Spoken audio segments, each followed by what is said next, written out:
ವಾಲ್ಮೀಕಿ ನಿಗಮದ ಲೂಟಿಯ ರೂವಾರಿ ಸಚಿವ ಬಿ ನಾಗೇಂದ್ರ ಅವರು ಕೂಡಲೇ ರಾಜೀನಾಮೆ ನೀಡಬೇಕು ಅನ್ನೋ ಒತ್ತಾಯಕ್ಕೆ ಇಂದು ಬೆಂಗಳೂರು ಗ್ರಾಮಾಂತರ ಜಿಲ್ಲಾಡಳಿತ ಮುಂಭಾಗ ಜಿಲ್ಲಾ ಮತ್ತು ತಾಲೂಕು ಬಿಜೆಪಿ ಅನಿರ್ದಿಷ್ಟಾವಧಿ ಧರಣಿಗೆ ಚಾಲನೆ ನೀಡಿದರು.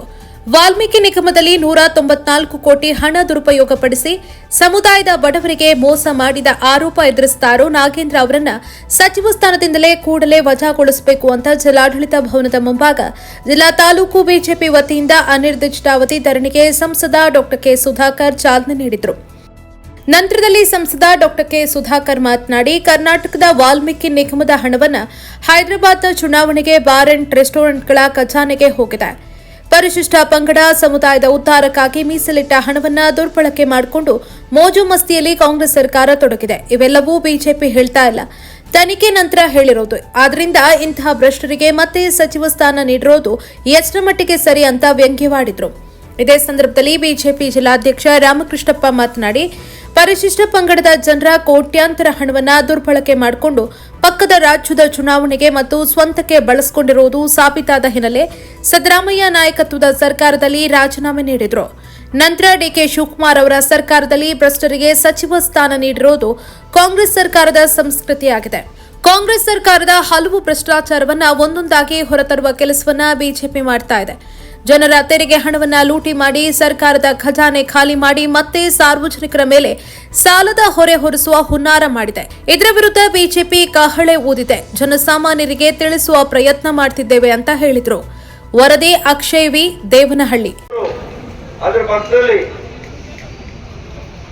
ನಮ್ಮ ಬಳ್ಳಾರಿ ಅವರು ಕೂಡ ನಿಗಮದ ಅಧ್ಯಕ್ಷರಾಗಿದ್ರು ಅಂತೇಳಿ ಅವ್ರ ಮನೆ ಮೇಲೆ ಕೂಡ ದಾಳಿಯಾಗಿದೆ. ಅನೇಕ ಹೌದು ಅಲ್ಲಿಗೆ ಬರ್ತೀನಿ.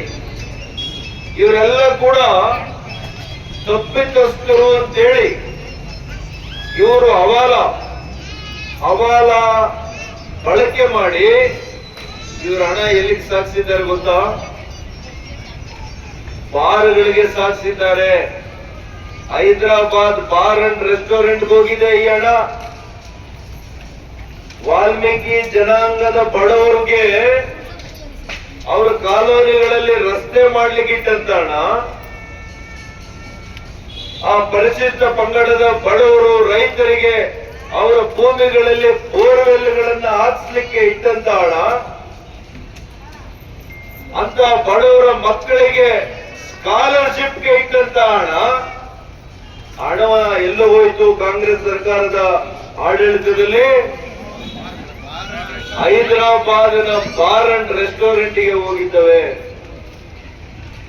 ಚಿಟ್ ಫಂಡ್ಗೆ ಹೋಗಿದ್ದವೆ, ಫೈನಾನ್ಸ್ ಕಂಪನಿಗಳಿಗೆ ಹೋಗಿದ್ದವೆ. ಇದು ನಾವು ಹೇಳ್ತಾ ಇಲ್ಲ, ತನಿಖೆಯಿಂದ ದೃಢಪಟ್ಟಿದೆ. ನಾವು ಬಿಜೆಪಿಯವರು ಹೇಳುವಂತ ಮಾತಲ್ಲ ಇದು. ಇಡಿ ತನಿಖೆಯಲ್ಲಿ ದೃಢಪಟ್ಟಿರ್ತಕ್ಕಂಥ ನಿಜಾಂಶ, ನಿಜ ಸಂಗತಿ. ಇವತ್ತು ನಾಗೇಂದ್ರ ಅವರ ಹೆಸರು ಕೂಡ ದೋಷ ಆರೋಪ ಪಟ್ಟಿಯಲ್ಲಿ ಉಲ್ಲೇಖ ಆಗಿದೆ. ಕಾಂಗ್ರೆಸ್ಸಿಗರ ದುರಾಡಳಿತ ವಿರುದ್ಧ ಇವತ್ತು ಭ್ರಷ್ಟರ ಒಂದು ಮಂತ್ರಿಗಳ ವಿರುದ್ಧ ಹೋರಾಟವನ್ನು ಹಮ್ಮಿಕೊಂಡಿದ್ದೀವಿ. ಆ ಹೋರಾಟ ರಾಜೀನಾಮೆ ಕೊಡಬೇಕು. ಬಿ ನಾಗೇಂದ್ರ ಅವರು ಹಿಂದೆ ಜೈಲಿಗೆ ಹೋದರು. ಹಗರಣದಲ್ಲಿ 184 ಕೋಟಿಯನ್ನು ಹಿಂದಾಕಿ ಅದನ್ನು ಬೇರೆ ಬೇರೆ ರಾಜ್ಯದ ಚುನಾವಣೆಗೆ, ಆಂಧ್ರ ಚುನಾವಣೆಗೆ ಬಳಸ್ಕೊಡುವಂಥ ಒಂದು ದಾಖಲೆ ಸಮೇತ ಸಿಕ್ಕಿದ್ದಾರೆ. ಹಿಂದಿನ ಮುಖ್ಯಮಂತ್ರಿಯಾದಂಥ ಸಿದ್ದರಾಮಯ್ಯವರು ನಿಜ ದುಡ್ಡು ಇದು ದುರ್ಬಳಕೆ ಆಗಿದೆ ಅಂತ ಒಪ್ಕೊಂಡು ಅವರನ್ನು ರಾಜೀನಾಮೆಯನ್ನು ತಗೊಂಡಿದ್ರು. ಆದರೆ ಡಿ ಕೆ ಶಿವಕುಮಾರು ಈ ಭ್ರಷ್ಟರಿಗೇನೆ ಅವಕಾಶ ಕೊಡ್ತಾ ಇದ್ದಾರೆ. ಹಲವಾರು ಹಗರಣಗಳಿದ್ದಾವೆ. ಒಂದೊಂದೇ ಹಗರಣವನ್ನು ಭಾರತೀಯ ಜನತಾ ಪಕ್ಷ ಒಂದೊಂದು ಹಗರಣಕ್ಕೂ ಹೋರಾಟವನ್ನು ಹಮ್ಮಿಕೊಂಡಿದ್ವಿ. ಇವತ್ತು ಅಹೋರಾತ್ರಿ ಅನಿರ್ದಿಷ್ಟ ಕಾಲದವರೆಗೆ ಭಾರತೀಯ ಜನತಾ ಪಕ್ಷ ಇಡೀ ರಾಜ್ಯದಾದ್ಯಂತ ಜಿಲ್ಲಾ ಕಚೇರಿಗಳ ಮುಂದೆ, ಜಿಲ್ಲಾಧಿಕಾರಿಗಳ ಕಚೇರಿ ಮುಂದೆ ಹೋರಾಟವನ್ನು ಹಮ್ಮಿಕೊಂಡಿದ್ದೀವಿ. ಅದೇ ರೀತಿ ಬೆಂಗಳೂರು ಗ್ರಾಮಾಂತರ ಜಿಲ್ಲೆಯ ನಮ್ಮ ಸಂಸದರಾದ ಡಾಕ್ಟರ್ ಸುಧಾಕರ್ ಅವರ ನೇತೃತ್ವದಲ್ಲಿ ಮತ್ತೆ ನಮ್ಮ ಶಾಸಕರಾದ ವಿರಾಜ್ ಮುನ್ರಾಜ್ ಅವರು ಇವತ್ತು ಬರ್ತೀನಿ ಅಂತ ಹೇಳಿದ್ರು, ಬಂದಿಲ್ಲ. ಸೆಷನ್ನಲ್ಲಿದ್ದಾರೆ. ಹಾಗೆಲ್ಲ ಭಾರತೀಯ ಜನತಾ ಪಕ್ಷದ ಮುಖಂಡರುಗಳು ಮತ್ತು ಹೋರಾಟವನ್ನು ಅಂದ್ಕೊಂಡು ಅನಿರ್ದಿಷ್ಟ ಕಾಲದವರೆಗೆ ಈ ಹೋರಾಟವನ್ನು ಹಮ್ಮಿಕೊಂಡಿದ್ದೀವಿ. ನಾಗೇಂದ್ರ ಅವರ ರಾಜೀನಾಮೆ ಪಡೆಯೋವರೆಗೂ ನಾವು ಇಲ್ಲಿಂದ ವಾಪಸ್ ಹೋಗೋದಿಲ್ಲ ಅಂತೇಳಿ ನಿರ್ಧಾರ ಮಾಡಿ ಇವತ್ತು ಬಂದಿದ್ದೇವೆ. ಸರ್ಕಾರ ಇವತ್ತು ಬಂಡ ಸರ್ಕಾರ, ರಾಜೀನಾಮೆ ಕೊಡಲೇಬೇಕು ಅಂತ ಬಿದ್ದೀವಿ. ಇವತ್ತು ಏನಾದರೂ ಸರಿ ನಾವು ಭ್ರಷ್ಟರು ದುಡ್ಡು ಮಾಡಬೇಕು, ಸಾರ್ವಜನಿಕರ ದುಡ್ಡನ್ನು ಲೂಟಿ ಹೊಡಿಬೇಕು, ಇರೋಂಥ ಒಂದು ಯಾವುದೋ ಒಂದು ವಿಚಾರವನ್ನು ತೆಗೆದು ಇವತ್ತು ಬಿಟ್ಟಿ ಭಾಗ್ಯಗಳು ಅಧಿಕಾರಕ್ಕೆ ಬಂದಿದ್ದೀವಿ. ಈ ಜನಗಳ ಸಾರ್ವಜನಿಕ ದುಡ್ಡು, ತೆರಿಗೆ ದುಡ್ಡನ್ನು ನುಂಗಿ ನೀರು ಕುಡಿದು ಸಾಲವನ್ನು ಕರ್ನಾಟಕದ ಜನದ ಮೇಲೆ ಸಾಲದ ಹೊರೆಯನ್ನು ಹೊರಿಸಿ ಹೆಂಗೂ ಮುಂದೆ ಬರೋದಿಲ್ಲ, ಯಾವುದೇ ಸರ್ಕಾರ ಬಂದು ಸಾಲವನ್ನು ತೀರಿಸ್ಕೊಂಡು ಇನ್ನು ಒಂದೇ ಉದ್ದೇಶ ಇಟ್ಕೊಂಡು ಇವತ್ತು ಈ ಪರಿಸ್ಥಿತಿ ಬಂದಿದೆ. ಕಾಂಗ್ರೆಸ್ನವರು ಈ ಸರ್ಕಾರ ಕೂಡ ತೊಲಗಬೇಕು. ಮೊದಲು ಭ್ರಷ್ಟ ಮಂತ್ರಿಗಳನ್ನು ರಾಜ್ಯ